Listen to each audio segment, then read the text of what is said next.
Ha guys, let's get more news about Warriors, but first don't forget to subscribe and leave your like. Clippers will hold Kawhi Leonard out of drills during training camp. Kawhi Leonard and the LA Clippers have gone through a variety of treatments to control the inflammation in his surgically repaired right knee since the end of last season, and while the infl has gone down, the star forward will be held out of drills in next week's training camp to get him back to full strength. I think that the timing's all going to basically depend on how his knee responds to each phase, Frank said. No one has a crystal ball. Leonard and the Clippers are trying to get the knee to full strength and want to avoid the situation like during the first round of the playoffs against Dallas, when the consistent inflammation returned and limited Leonard to 2 games during the loss in 6 games to the Mavericks. Clippers coach Taiyu said that there isn't a plan yet to implement Leonard into any practices and that they would rely on the team medical staff's guidance. The plan, Frank said, is to have Leonard work on strength training for his knee before returning. We're just really going to focus on strengthening and loading, Frank said. I think we learned some lessons. Just if you think about it, he desperately wanted to come back and play in the Dallas series, and within a game and a half the inflammation came where it wasn't manageable, so we don't want to put ourselves in that position. Leonard, 33, missed the final 8 games of the regular season with inflammation in his right knee. He returned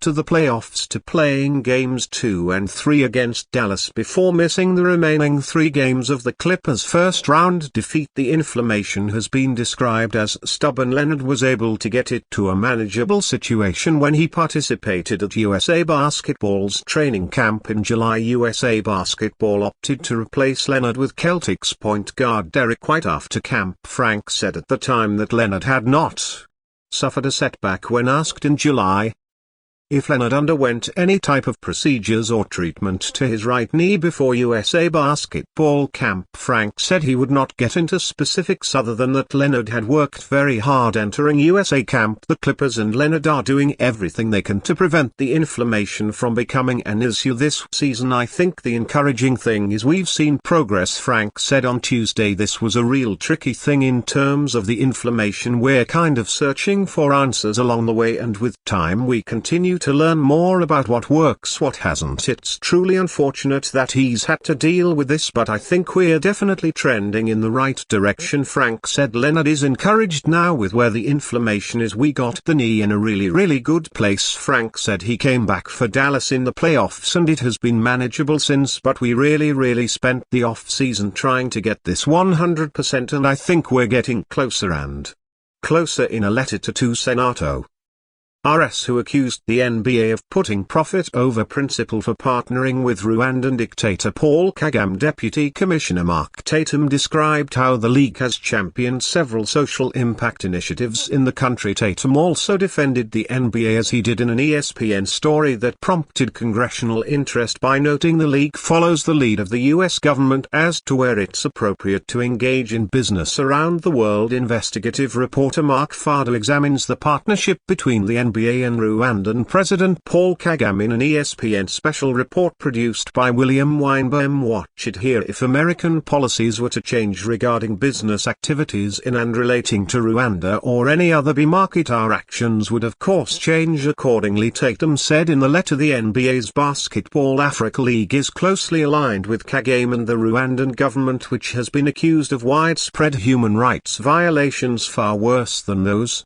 the NBA opposes at home. In the letter that the NBA is focused on raising awareness of gender-based violence, supporting girls' education and encouraging participation in basketball at all levels. He also said that through the league's presence in Africa it's helping to generate more employment and economic opportunities. Hub Warriors unveil new Classic Edition jerseys for the upcoming 2024-25 NBA season. Warriors unveil their new Classic Edition jerseys for the 2024-2 season. Warriors head coach Steve Kerr spoke to the San Francisco Standard's Tim Kawakami to recap the summer and preview the upcoming season. Clippers Kawhi Leonard underwent a procedure on his knee during the off-season, according to the Athletic. Shams Charania. The Golden State Warriors have officially unveiled their new Classic Edition jerseys for the upcoming NBA season, paying homage to the franchise's roots in Philadelphia. These throwback uniforms honor the team's storied history, drawing inspiration from their days as the Philadelphia Warriors, who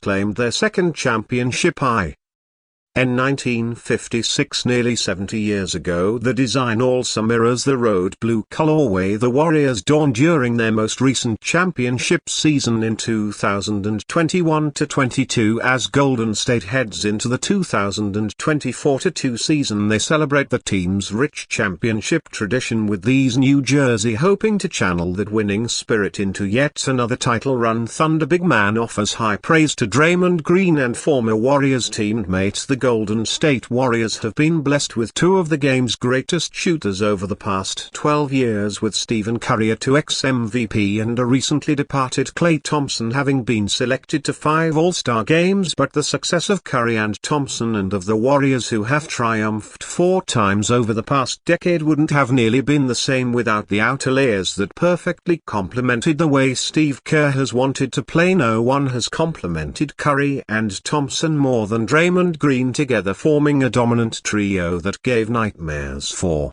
opposing defenses. While Thompson's departure will leave an absence, the Curry-Green connection is expected to last a little while longer. In a recent interview with Perspective's new Oklahoma City Thunder big man Isaiah Hartenstein was asked to outline his top 5 passing big man of all time. Green unsurprisingly drew a mention, but less predictable was Andrew Bogut's reference in Hartenstein's list. Andrew Bogut, when he was with the Golden State Warriors, was good. Draymond Green you got to put in the Hartenstein said, while also featuring Nikola Jokic along with Arvas and Mantis Sabonis in his top 5. Bogut averaged 2.7 assists in Golden State's 2014-15 season and 2.3 the following year when the franchise won a record 73 games. Yet those numbers don't exactly reflect just how effective the Australian was as a passer, whether it be pinpointing Curry or Thompson on backdoor cuts or dribble handoffs where he'd free the sharpshooters up with bone-crunching screens. Bogut was less effective once he